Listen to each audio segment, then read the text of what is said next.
Let me just make an introduction because people should know who you are. Former military officer, and he is a doctor candidate for Air Force, for the Air Force. Mr. Trulis and I have not agreed on what we would say today, but well, both of us were students of Mr. Mazis. What can you see there? It's the Aegean Blue and the Desert Giant, the Boeing 707 of the Israeli Military Air Force. 2015 was the mark date when the Israeli Air Force participated in this exercise in Yochos. In 2015, I was the mission commander for 40 planes, Greek and Israeli F-16s, and we wanted to protect the Megisti Island complex. This pack of 40 planes reached the area above the island, and then there was a response, let's say, by the Turks. After half an hour they managed to send 2 planes from the Dalaman base. This is the last emperor of the Eastern Roman Empire, behind the Hagia Sophia Church. We informed our colleagues from Israel that this church is for us Greeks what Solomon's temple is for them. So there was a man who stopped the briefing and kissed me. And this showed us that we are inextricably connected as nations. We are ancient nations and the democratic forces in the Eastern Mediterranean. We wanted to protect Megisti, as we explained, not because it is a tourism destination, but because Strogili, which is part of this island complex, is the reason why we can have the exclusive economic zones of Greece and Israel, with Cyprus as an intermediate, and that's why we were there to support this geostrategic objective, which was more obvious to us at the lower ranks and to those who are geostrategists and geopoliticians. But the politicians do not understand that, unfortunately, not even today. Now, before saying why we need to cooperate and why Israel needs Greece and Cyprus more than we need it, let's go back to the geostrategic checkboard. Mr. Mazes, Professor Mannheimer, President Trump, everybody explained why Russia invaded Ukraine. Although everybody can explain that very in simple terms, some people rush to say that this is a Cold War-like move. And some of them told us that the US is being alienated from Europe. None of this is true, and I will say why.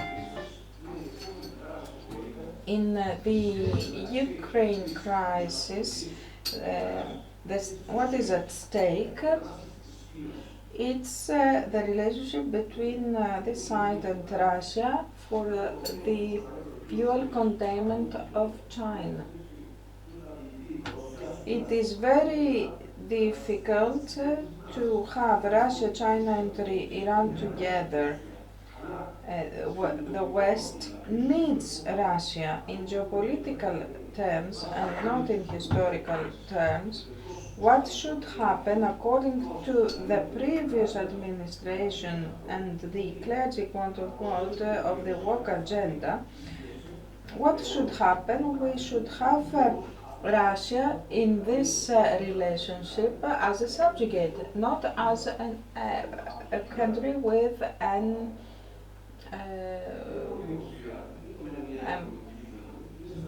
a past as an empire.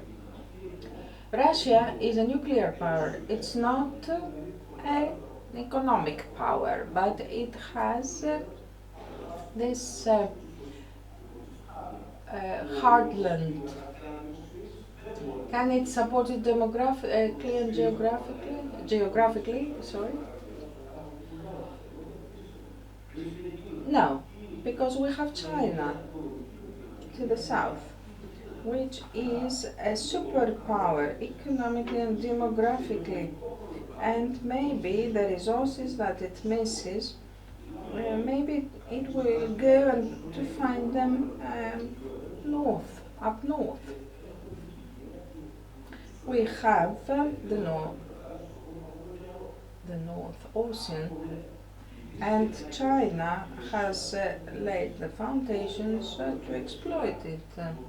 So, although this is not obvious today through the news and history, this will happen in the future. The US will turn its eyes away from Europe. No, this can't happen. Sir McKinley, what did he say in his geographical pivot of history? He mentioned the scenario that I just explained about China, that China will try to take the place of Russia. What haunts the Anglo-Saxon thoughts is not Spikeman, it's Mackinder, because imagine if we have the old vision of the goal in Europe, which was in agreement with the USSR, not Russia. Then the US would be surrounded from the Pacific and the Atlantic. This cannot happen. That's why the US cannot turn its eyes away from Europe. So in the previous administration, we had the woke agenda and the war doctrine. And now we have the second phase of the war. Now Europe has to disengage from this plague, allow me to call it, because we have families that tried to impose on us unnatural things. So, the ocean at the north is not inaccessible anymore. We have some routes that have opened and Russia's presence there. That's why there's so much interest about Greenland. Imagine the other doctrine I mentioned, imagine having the ocean there. What Mr. Trulis said is to see a possible partnership with US. Why? In order to avoid the number one geopolitical actor that threatens this strategy, China. Nixon and Kissinger in the past used China. And this can happen the other way around for another ring with Russia. And we have some other quad-locus 5-eyes, several rings that will encircle China. Move on, move on, move on. These are parallel security mechanisms, and this is our area. What do we have here? We have NATO. The US cannot leave NATO, and we cannot have a European NATO.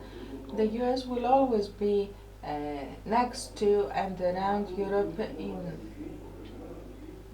various ways. So we want to have a rimland around China with or without Russia. This we will see it sooner or later. Now, this axis, we have an axis here and there is a rift. What is the rift? Turkey. What is Turkeyism? What is this fuel that together with the state actors causes the problems we know? Is Turkey the proxy state of China? Is it the Trojan horse of Russia? Or is it an autonomous geopolitical hub?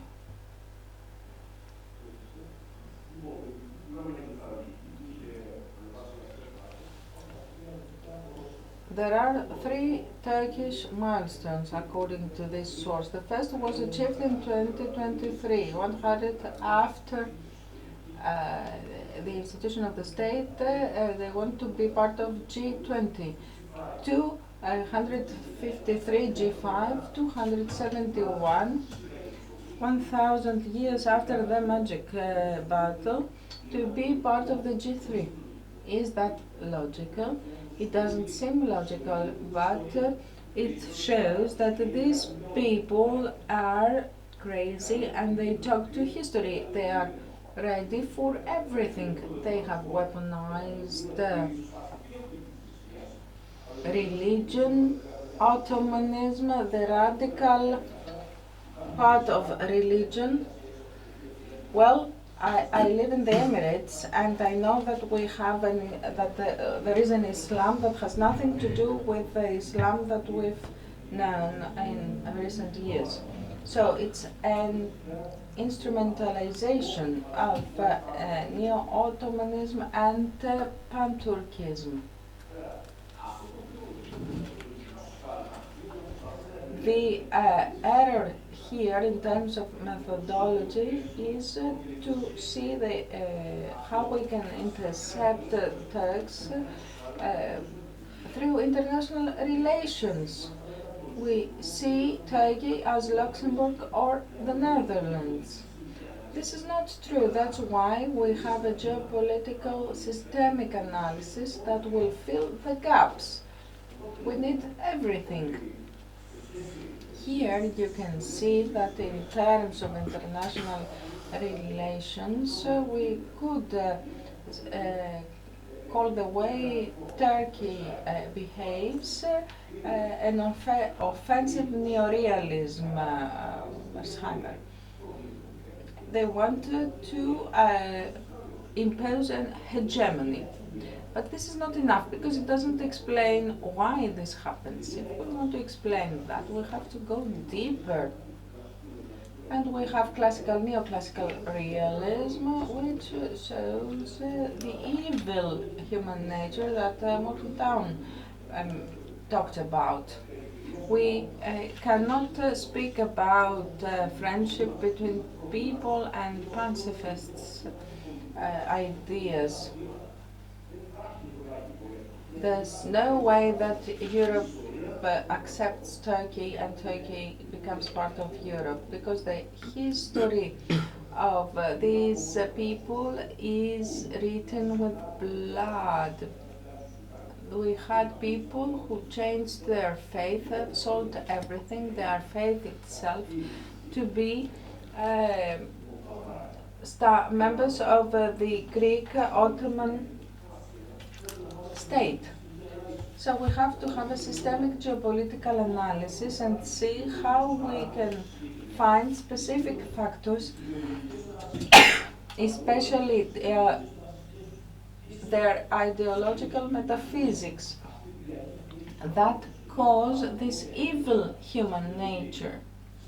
Why do we see all those hideous crimes in the Levantine area right now?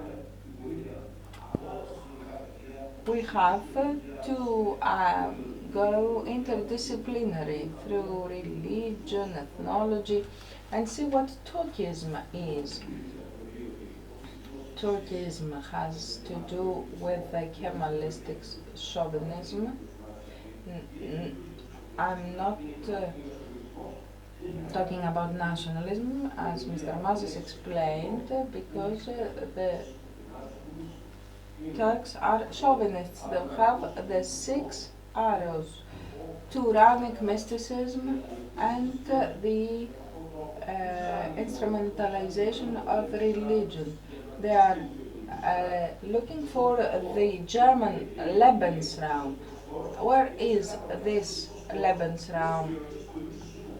In the areas where we live. In Mili Misaki, the last oath of the last Ottoman parliament. In Mosul and Kirkuk, we've already seen these things happening. In Cyprus, we already have a presence, and then we see the aspirations for the Aegean and Thrace, and then we have the blue homeland. This is a Turkic Islamic synthesis. Ibrahim Kafesoglu, there's a book. He said that the nature of Eastern nomads became intrinsically connected with the Muslim nature. I've talked to many colleagues from Turkey, white Turks. When I told them, gentlemen, is it good for you to see Greek names in your country today? They said, we have no problem at all, because we are nomads, conquerors, and Muslims at the same time. Turkism is an ideological mixture between Kemalist chauvinism, religious radicalism, and Pan-Turkism, mystical Pan-Turkism, which look for their Lebensraum. We have the honor to have the author of the book who has written about the crimes of the Nazis in Greece. And he explains the relationship between what was committed by the Turks under the guidance of the Germans and the lessons they got later on to do the same things. So, in our area we have this rift. Something has to be done about it. And what is it? What is that? We have the 3 free states. Cyprus is the springboard. Nothing will happen if we don't do something about Cyprus. We have liberation vis-à-vis bi-communal, bi-zonal partition. This is something that we should have arguments for all the time. For us, it is important to promote the most favorable scenario as a self-fulfilled prophecy. Opportunities come up, but we have to seize them. Otherwise, other players will seize them. So that's another concern from the journalists. What will happen if Israel changes its position and gets friendly with Turkey? Mustafa Kemal, not Ataturk, I won't call him like that. What he did, he has some religious origins, and there is literature and news from that time that prove it. What he did, he created a secular state and used the social, religious, political life to allow all religions to unite. Is this important? Yes, because when the Israeli state was created some years later in the Levantine area, we didn't have the caliphate. Kemal abolished the caliphate, this institution that united all Muslims under the reign of the Muslim caliph. So there was this sentimental influence. Would it be easier for Israel to deal with that, or more difficult? It would be more difficult. What we see in Turkey today is what existed in its political, social life.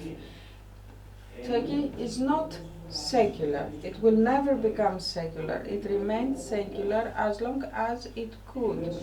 It will never go back because the Republican country governed democratically for many years, and during all these years they didn't manage to eradicate deep Islam, Sufism, etc.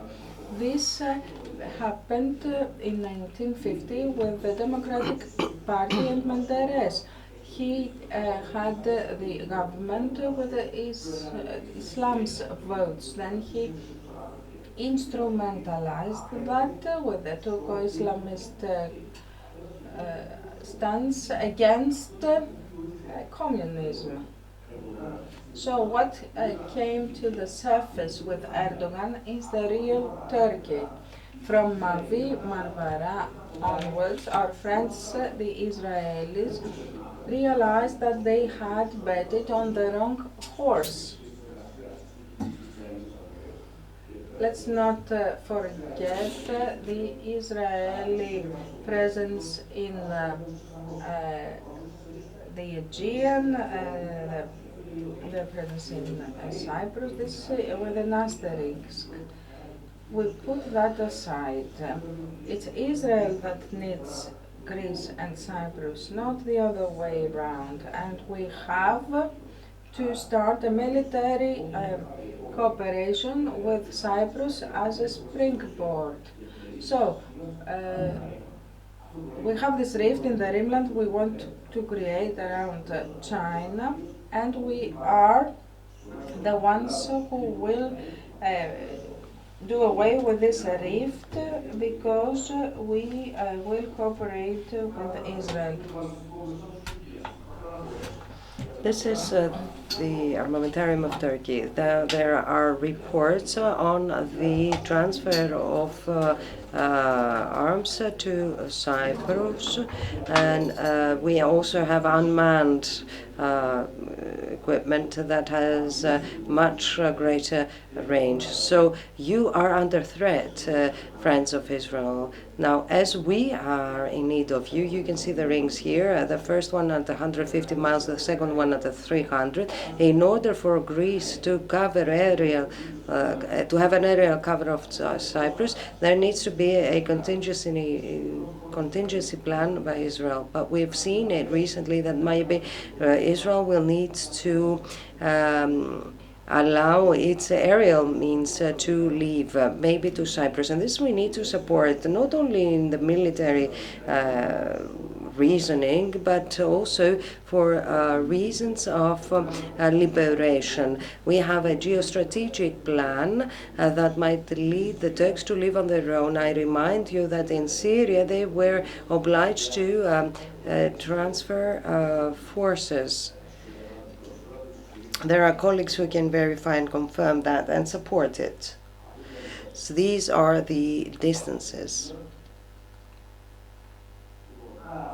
Therefore, we've seen that there are bilateral, multilateral collaborations that might lead to what? Having as a basis Israel, we can deprive significant natural resources from China and also work for energy survival of Europe against the Russian monopoly. So there is no reason for this program not to function, not to operate. These are some collaborations that have already taken place. I underline the significance of the country where my host country, you see the Emirates. We had little Sparta there, and we let Turkey go inside. There was a delegation from the Emirates that discussed about the educational issue 3 years ago. Before the first meeting between the leaders of the countries, there was no contact. However, we let them have this contact. There is a vague collaboration, military collaboration. So when you haven't staffed your own services, when you don't have any consultants and advisors, when you don't have the attaché supported by the appropriate staff, and you've sent an officer who with experience in the fire extinction. So in this country, you cannot send wrong messages, and instead of using it as a platform, because there is an area which is called Adliya next to Bahrain. You know what, Bahrain? Do you know why it's called that way? Because Alexander the Great passed from that. So we haven't invested on our own potential, and it's as if we want to abandon the opportunities that we're given without making an effort. This is a typical thing. This axis will be controlling the main choke points. So Cyprus, and I will refer to that as the hub. Without Cyprus, this axis cannot be, this rimland cannot be. And it is important for us to support militarily Cyprus and make it a hub in the soft belly of Turkey. Well, let me tell you that the Air Force is not able to bombard. We need to have aerial predominance. We need to prevail over the opponent with all available means. So since we don't have, the figures don't help us, well, Cyprus needs to be made part of the equation. We need to allow Cyprus to have their own air force and hold some airplanes in Cyprus, in Crete, etc., that will create bubbles of security above the military base of Andreas Papandreou and Mari. So to conclude, you, friends of Israel, need us more than we need you, and it is in our best interest to cooperate with a military footprint. Preparation for an air base in Syria. Well, I forgot to refer to the Merziphone transfer from Merziphone to Incirlik. So they are close to Israel, they are a threat. So we all need each other, and we need to close these ties using Cyprus as a springboard. And Cyprus is the one that will help us go closer to Turkey. This is why we introduced the proposal by Professor Mazis with regard to the capability of Cyprus entering NATO.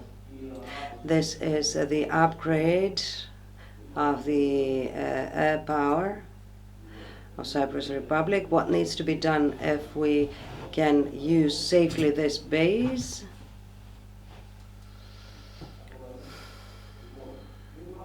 There are no geographical barriers for air power. Air power is a global power and it can function directly, immediately. It can unite operationally, tactically, and finally geopolitically the three frontline states, Greece, Israel, and Cyprus. The river of history follows the path of historic reality, and it is indifferent in efforts of people to prevent it. This is why we are here to talk about the river of history. Thank you.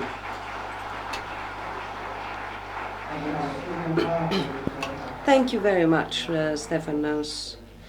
An actual Greek patriot, and it's an honor to have him as a friend. Stefanos, I'd like to assure you regarding the Republicans Party of the US. Cyprus is not far, Western Thrace is not far from the island, nor the Christians in the Middle East are far. And the borders of Greece do not end in the bars of Mykonos. Indeed, this was a brilliant presentation by Stefanos Karavidas. Who am I to say? Well, thanks to my job, I've heard many different speeches, so I invoke on my own personal experience. I do apologize because, well, you have to use the microphone. I got stuck. So I wanted to refer to the author of Yavol, Mr. Charvalias, who reminded us of what happened to our country by Germans who had given a loan and had gotten another loan from the Turks. And we need to remember that as much that there is this monograph on the Palestinian Legion that participated in these massacres. And I'd also like to thank publicly Yorgos for the material he shared with us, and also the material we got from Israel that allowed us to unveil this unknown side of the Greek story. Thank you very much. Ladies and gentlemen, we all stand to gain from our presence here today. We are being bombarded by excellent and amazing presentations. It's the first time I meet you, and indeed I need to congratulate you. We need to avoid delays in order to keep it within the agenda. Well, your presence in the UAE as trainer is proof of your value and the value of our national potential. What else am I to say? Your presence here, your career is evidence.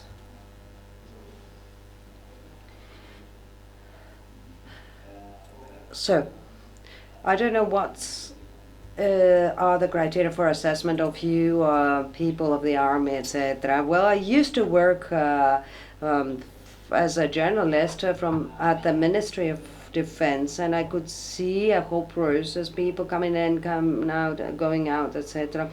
And I was thinking, okay, what happens after retirement? Have we invested so much money in training our army men? Well, anyway, I'm really glad that you are in the UAEs.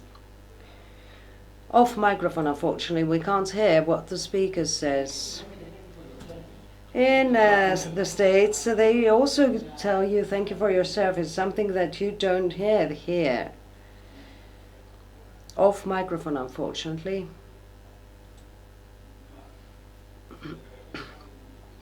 Thank you.